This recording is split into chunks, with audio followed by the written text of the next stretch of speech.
Hello and welcome back to 8-Bit Keys. In this episode I'm going to be taking a look at this Yamaha DX100. And this was recently donated to me by Naoki Saito. And normally I don't take professional keyboards for reasons I've talked about before, but I just couldn't resist on this one. This one is basically like a relative of the Yamaha DX7, only it's really small and it's basically the size of a toy keyboard. And so I thought this would be really cool to play around with. And it's actually in really good condition too. It needs a little bit of cleaning, which I'm going to do here in a minute. But the main issue is that it doesn't actually work right. However, I'm hoping it's a problem I can fix. Let me show you what's wrong with it. So here it is, the DX100. This was made in 1985. And I said it was related to the DX7, which is one of the most famous keyboards from the 80s, but this is really more closely related to the DX27. The 27 is a full-size keyboard, and you could call this DX100 a miniature version of that. And I'll give you an overview of the ports on the rear. Starting off, this is the power switch, a 12-volt DC port, a line output, and headphones. Now, keep in mind this keyboard has no internal speakers. This is a foot switch, most likely used for a sustain pedal, but maybe configurable for other things. I'm not sure yet. These three are for MIDI, and this one is actually for a cassette drive. I actually couldn't find a pin diagram for this port, but I found one for some other Yamaha keyboards, and it appears it may be wired the same as the cassette port found on the Tandy Model 100 and several other Japanese-made computers from the time period. So hopefully I can use the same cable with it. The last two things here are the LCD contrast knob and a port for a breath controller. I'm also probably going to remove these things as I have no intention of wearing this keyboard to play it, and these are always in the way. Okay, so let's give it some power and then connect the line output. Now keep in mind this keyboard is not stereo, it outputs in mono. Okay, let's power it on. Welcome to DX. Okay. So at first I couldn't hear any sound at all, and it doesn't seem to matter if the volume is all the way up or down. Now if you look at the recording I made and you do an extreme amplification on it, you can find that there is in fact a hint of actual sound there. So this suggests the FM chip is working. So the other problem is that most of the instruments are just garbage, and this is most likely due to the internal battery being dead. I'm going to do a factory reset by holding down the 1 and 2 buttons like this and then powering it on. And the first thing it says is change the RAM battery. Okay, so what I hope to do here is I'm going to take it apart in just a second. I'm going to replace that battery, of course, and then I'm going to see if I can find some kind of problem with maybe the amplifier circuit or something. So let's dig right in. Well, let's turn this thing over and start unscrewing it. Okay, let's pull the cover off. This is an interesting board. It looks like somebody has been in here before because they scratched some letters onto the board to help remind them which port was which. Fortunately, being this is a Yamaha, it appears that all of the cables have disconnects. That'll make it a lot easier to work on. Okay, I think it's time to remove this main board. Okay, so one of the things I find immediately interesting about this board is that it's a single-sided board. In other words, there's only traces on one side. And that's why you see all these little metal pieces. These are substituted for traces on this side. Another interesting thing is that apparently this same board is used in the DX27. I guess they just used a marker to cross off the 27 since this board was going into a 100. I'm pretty sure this is where the battery is supposed to go. It looks like it was directly soldered to the board and somebody just snipped it off, probably because it was leaking. So that'll be an interesting challenge to undertake. Over here, this is a separate board just for the LCD, and it's a true HD 44780, which is unusual because most of the time I just see clones of it. This is the exact same kind of LCD that I showed how to control in a previous video series. Now this board here is just for the volume and data slider controls. There are just 2 potentiometers on this board and nothing else. However, since I'm not sure the volume control slider isn't the source of our problem, I'd better test it. I'm going to use some alligator clips here and then I'll watch the resistance on the meter as I slide the control. Okay, so it looks like it goes from about 3 ohms all the way to 34 kiloohms. Next, I'm going to test these voltage regulators. The 7905 is outputting almost a perfect 3 volts, which I thought was weird at first, but then I realized they're using this 7808 to get a perfect 8 volts, and they're using the difference to get 5 volts for the digital electronics on this thing. I found a copy of the service manual for this thing online, but it's only 30 pages long, and to be honest, it leaves a lot to be desired. it doesn't even show most of the information that would actually be useful to me. So to be honest, I'm going to have to troubleshoot this as if I didn't even have a copy of the service manual. Now, one thing I'm going to need to do is peel up this plastic piece, which is where the battery compartment rests, so that I can see where all of the traces go. I did a lot of sleuthing on this board, and I have determined that this is the FM synthesizer chip, but it outputs a digital signal, so it sends that signal over to this tiny digital to analog converter, which then feeds the analog signal into this little preamp. So I want to find out if I can get any signal from that chip. So I hooked up some alligator clips to the line output of my boombox, and I'm going to clip this one to ground. And as you can see here, this one here is the audio signal. Okay, so this is the sound chip here, and over here this is the digital to analog converter, and then over here is the amplifier circuit, and this is the output. And I'm going to just touch it right here, and I'm going to push some keys on the keyboard. Hear that? I'm pushing keys on the keyboard. So yeah, I think we're on to something. Okay, so we know we have sound here, so I followed the traces up to yet another amplifier chip. I'm not sure why it needs two of them since this thing doesn't even have any internal speakers. Anyway, this chip is also interwoven with a bunch of other circuitry, including these wires here, which go to the volume control slider. I had to look up a schematic for all of these chips online because they weren't in the service manual. Anyway, so this chip has two inputs and two outputs. Now with more poking around, I found that I get sound out of this output here on pin 1. However, I can't figure out where this actually goes. However, I did discover that moving the volume control slider will change the volume for me at this output. However, the second output here on pin 7 is actually what goes to the line output jack on the back of the keyboard, and it is dead. I can't get any audio signal here. So I'm thinking I need to replace this chip. I looked on eBay and I found somebody selling 4 of these for $4.25 with free shipping. The sad part is I could order a single chip like this from Mouser or DigiKey, but I'd probably wind up paying $5 or $6 just for shipping. So I ordered this. eBay has really become my go-to shopping for parts like this when I just need one or two. 2 days later I had these in the mail. I didn't even realize they were going to come with these little sockets, so that's even better. Since I don't really have proper equipment for desoldering chips, I found the easiest way to remove them is just to cut the leads, and that way I can use pliers and desolder the little leftover pins one at a time. I couldn't find my smaller wire cutters at the moment, so this proved to be a little irritating, but in the end I got it removed. The only problem is I didn't leave much to get a hold of. I tried heating and pulling these, but the cold pliers would just cause the solder to re-solidify before I could pull them out. So instead I just used some desoldering braid, and since this is a single-sided board, there were no copper parts going all the way through the board to the other side, so it actually made it very easy to desolder. I should have just left the chip in there. Anyway, it doesn't look super beautiful, but the chip is removed. Next I'll just insert this socket. It appears there is plenty of clearance for the socket and the chip together, so why not? That way if I realize I got the wrong chip or something, I won't have to solder this area again. So I'll just solder this socket in place, and there we go. Now I'll just flip the board over and insert the little chip. Now it's time to test it. So I've put the board back in the keyboard, and the only thing I have hooked up right now is the regular line output, which is the orange one, which is going to the boombox. The gray is not connected right now. Okay, let's try some keys. Hey, guess what? It works! I'd say that problem's fixed. Okay, to tackle this battery problem, the first thing I need to do is remove these old battery leads that are still here. For that, I'll just hold them with pliers and desolder from the other side. This is how I had intended to do the chip I desoldered earlier, but didn't have enough to grab onto. Anyway, it worked fine for these. I'll soak up the remaining solder with some desoldering braid and remove the flux with some alcohol, and there we go, nice and clean. Okay, so I bought these CR2032 battery holders on eBay for like $5 for all of these, and as you can see, these have just 2 leads, and the battery snaps in like this. Now, in case this doesn't fit, I also ordered some of these as well. I think these were also around $5 for the whole pack.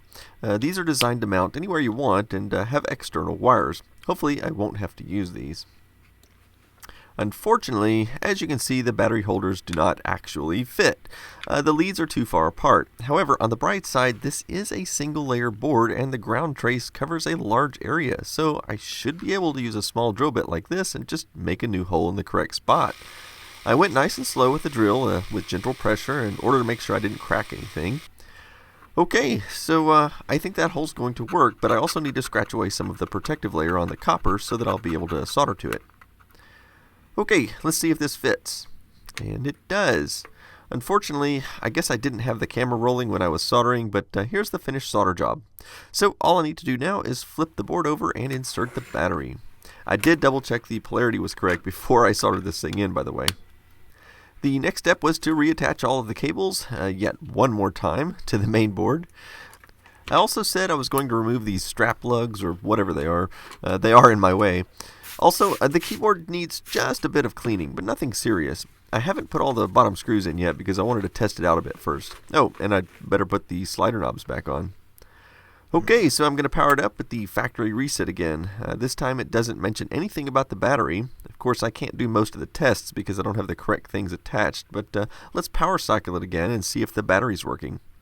I think it is, since we have actual instruments now instead of garbage.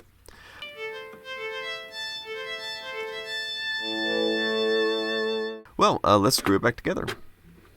Alright guys, so as I've said before, I'm not really an expert when it comes to these professional style keyboards, so I thought I'd bring over somebody who is. This is Brandon. He actually lives here in town, and he actually does a YouTube channel himself. It's called Zibbybone, and I'll put a link down in the description for that.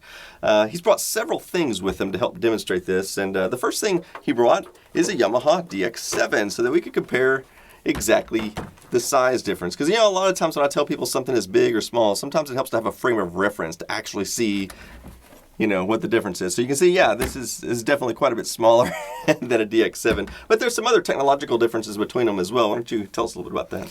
Well, the DX100 has 4 operators per voice as opposed to 6 operators per voice on the DX7. An operator is basically a sine wave that can either be a sound source or a modulator for that sound source to create more complex sounds. Now, even though the DX100 only has 4 operators per voice, it's still capable of producing some pretty complex sounds. Well, he has brought with him a breath controller and a foot pedal, and I'm going to let him demonstrate some of those complex sounds for you. So let's check that out. Bank A number 4 electric grand.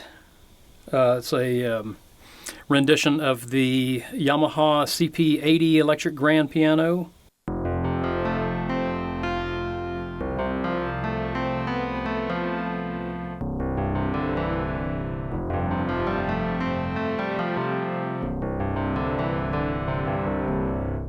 High tines. This is going to be like a Rhodes piano sound.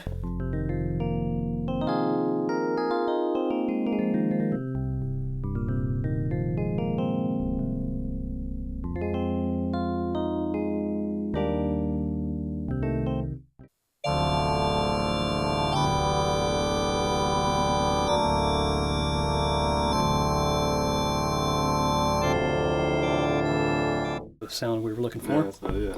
That's not it, but I think that is ported over from the... I heard it earlier. There it is, electric bass. This one's ported over from the DX7. You probably recognize this.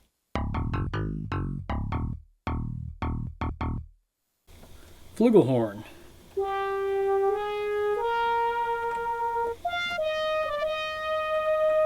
Hard brass.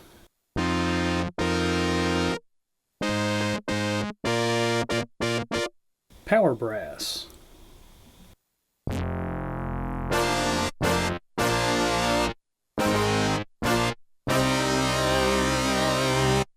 Strings. It's patch 11.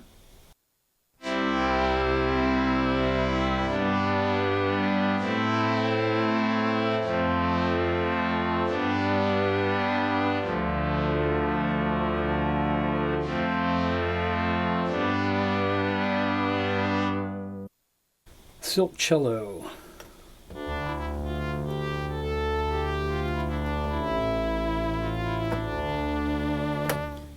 Rich strings. Let's see, what would be a good one for that?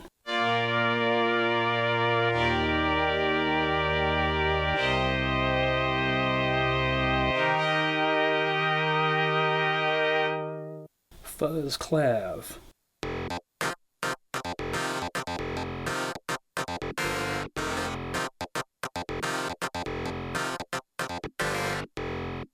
Celeste.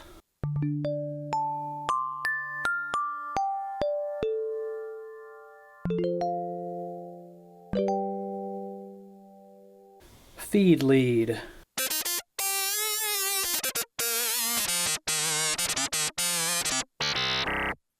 And Bank D's got a bunch of sound effects, I think. This is a glockenspiel.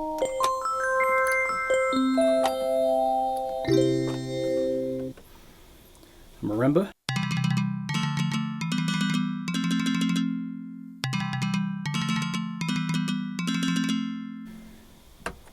Steel drums.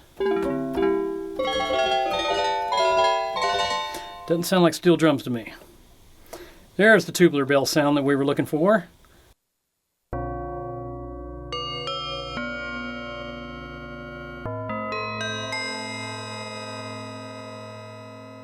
That's weird. It's got a little low frequency oscillation going on. Helicopter. Every synthesizer needs a helicopter sound. Metal keys.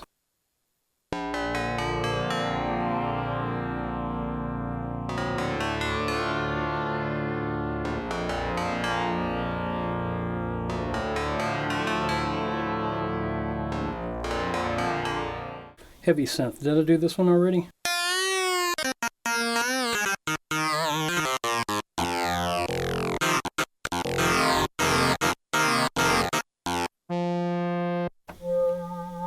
Shmoosh?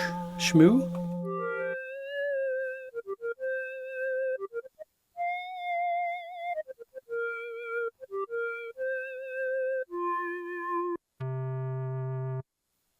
Pan flute.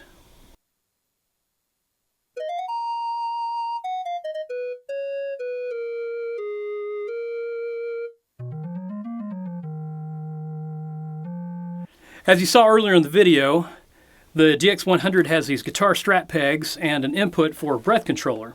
So I brought these from home to show the DX100's portability and performance ability.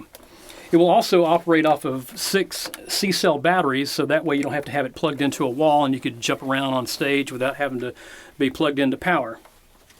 So with there's a few patches already programmed into the DX100 that are specifically designed to be used with this breath controller.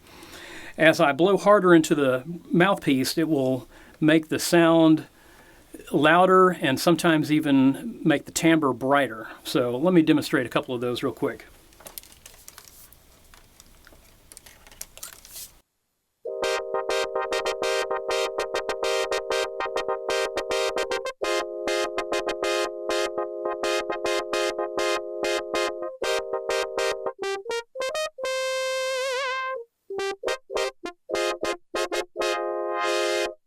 There it is, breath controller sax.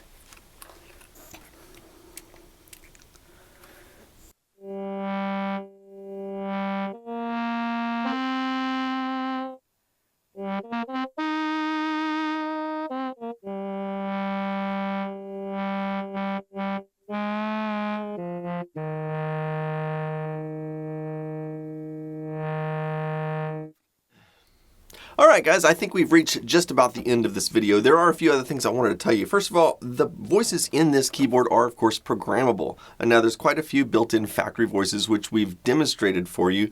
But you could theoretically program in hundreds if not thousands of other patches that either you could create yourself or download off the internet. And those can be programmed in either through MIDI or through the cassette interface, because this was designed to save your patches onto a cassette tape. And of course that's one of the reasons I don't like to do reviews on professional keyboards, because it could take hours to show you all of the different features of a keyboard like this. I also wanted to thank Brandon for being on the show, and he does a lot of reviews and just playing around with professional keyboards on his channel, so if you're more interested in those, that would be the place to go. Again, the link is down in the description field. Also, if you liked having Brandon on the show, say something about it in the comments. I'd like to bring him back for future episodes, particularly for the fancier keyboards, so let me know what you thought about that. Anyway, stick around till next month, and thanks for watching.